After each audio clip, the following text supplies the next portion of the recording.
Hi there and welcome back. If you're new here, my name is Rose, a photographer, videographer, and your guide in this exciting journey of photography. In this video, I'm tackling a question that's been buzzing my way a lot lately. What's the perfect camera for kicking off your food and product photography journey?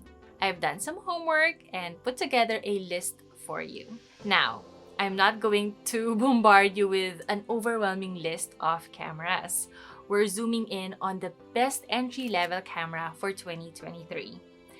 And why entry-level, you ask? Well, photography can be an expensive hobby, especially when you're just starting out. An entry-level camera allows you to dip your toes in the water without breaking the bank. Another reason is they're easier to use too. Entry-level cameras often come with automatic settings and helpful guides that can make the learning process much smoother. This allows you to focus on learning the basics of composition and lighting before diving into the more technical aspects of photography. Finally, starting with an entry-level camera allows you to figure out what features are most important to you before investing in a more expensive camera. Maybe you'll discover that you love shooting landscape more than food and products, and you need a camera with a great wide lens or wide-angle lens.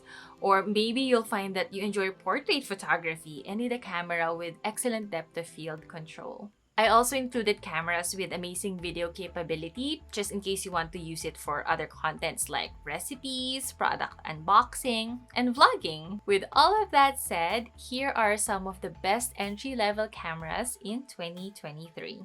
First up, we have the Canon EOS R100. It's like the superhero of cameras for beginners, bringing in Canon Smart Autofocus, superb 24-megapixel APS-C image quality, creative filters, and 4K video. And guess what? It wears fancy RF mount lenses. Now, let's talk numbers. The price tag may vary, but in the US, the body alone is roughly around $480. In India, it's about 50,000 rupees, and in the Philippines, it dances between 35k to 50k. What sets this one apart in the camera crowd is that it's budget-friendly and not too big or heavy. Perfect for newbies, plus it supports slow-motion videos and even has a cool slot for a 3.5mm audio jack. Next in line, meet the Olympus EM-10 IV. It's like the tech wizard of cameras. It has built-in image stabilization and some clever computational tricks, all packed in a lightweight compact body. And here are the features. A 20-megapixel live MOS sensor, 4/3, the TruePic VIII processor, like a powerful brain making everything snappy, a 5-axis in-body image stabilization, say bye-bye to shaky shots, a touchscreen display that flips down, easy peasy for selfies, USB charging, convenience at its best, and of course, Wi-Fi plus Bluetooth to keep you connected. Now let's crack the price code. The Olympus EM-10 IV body alone is roughly around $700. Compared to its older sibling, the EM-10 III, this one's got more pixels and a longer battery life, so it's like the upgraded version. Next, we have the Nikon Zfc, a camera with some serious style. This mirrorless camera doesn't just take photos, it makes a statement. The Nikon Zfc marries a timeless design with all the latest bells and whistles. Now, let's check out its impressive features. A 20.9-megapixel DX format CMOS sensor powered by the EXPEED 6 image processor. It can capture stunning UHD 4K and Full HD videos with a crystal clear 2.36M OLED electronic viewfinder. Speed demons will love the 11 frames per second burst shooting with full autofocus. It's got an ISO range that goes from 100 to 51,200, plus stay connected with Wi-Fi and Bluetooth capabilities. Now, let's talk about money. The Nikon Zfc's price can vary depending on where you shop and whether you're getting it with a kit. In the US, the body alone is around $956. In Indian rupees, it's around 76k. In the Philippines, the price dances between 62 to 95k. But here's the deal. The CFC is like a blast from the past with its retro vibes, sporting a look inspired by the classic Nikon FM 35mm SLR cameras. It's like a time machine for your photos. And that's something many find absolutely irresistible. So if you're into style and substance, the Nikon Zfc might just be your perfect match. Next, let's talk about a pocket-sized powerhouse today, the Canon Rebel SL3, also known as the EOS 250D. It's like the David among Goliaths in the camera world, a small, lightweight DSLR part of Canon's EOS family. That's the Canon Rebel SL3 for you. Now, let's dive into the juicy details and features. This camera boasts a 24.1 megapixel APS-C CMOS sensor, the DIGIC 8 image processor, and the dual pixel CMOS autofocus. Say goodbye to blurry shots with its 9-point autofocus system. Plus, there's a cool 3-inch vari-angle touchscreen for flexible framing. Oh, and let's not forget 4K video recording. In the US, body only, it's around $649. In India, it's roughly $49 to $50K. And in the Philippines, you can grab it for $35,000 to $44,000, roughly. Now, wondering what makes this little Rebel stand out? In a face-off with its camera buddies like Canon EOS R100 and the older Rebel SL2, it wins in size. It's one of the tiniest and lightest DSLRs out there. And that fully flipping touchscreen, rare gem in this price range. Next, let's take a peek at the Ricoh GR IIIx, a high-end digital compact camera for Ricoh's GR series. It's a compact wonder with loads of cool features. So what makes this camera cool? First, a 24 megapixel magic. It's got a 24 megapixel APS-C CMOS sensor. Think of it like the camera's eye that captures amazing detail.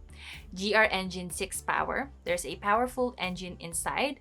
The GR Engine 6 processor, it's like the camera's superhero brain, making everything work super smooth. Next, the lens is a special 26.1mm f2.8 GR lens, and it gives you a 40mm view in the 35mm format. That's like a magic window to the world. It also has a built-in 2-stop ND filter. Fancy, right? Also got a brand new face and eye detection autofocus modes. The camera knows where to focus, just like magic. Then to keep your shot steady, it has image stabilization. No more shaky pictures. Now, how much are we paying for all this magic in a box? In the US, it's around $1,046. In the Philippines, it's between $60,000 to $93,000. Wondering why to pick this over other cool cameras like the Ricoh GR III and Fujifilm X100V? Well, this camera's special lens creates images with a more realistic depth. Plus, it's got a cool tools to tweak your pictures just the way you like. Next on our list is the Panasonic G100. Let's start with the main features. A 20 megapixel 4/3 CMOS sensor is the heart of this camera, capturing your moments in great detail. It's got electronic image stabilization, so no more shaky footages. It syncs up with in-lens IS for that extra smoothness. It also has a fully articulated high brightness 1.84 m.dot LCD panel. Flip it, twist it, and frame your perfect shot. The 3.68 m.dot equivalent electronic viewfinder helps you see your world in amazing detail. Shoot up to 4K over 30 frames per second and Full HD up to 120 frames per second. Plus, you've got slow and quick options for those action-packed shots. Now, let's talk about prices. In the US, you're looking at an MSRP of $498 for the body alone.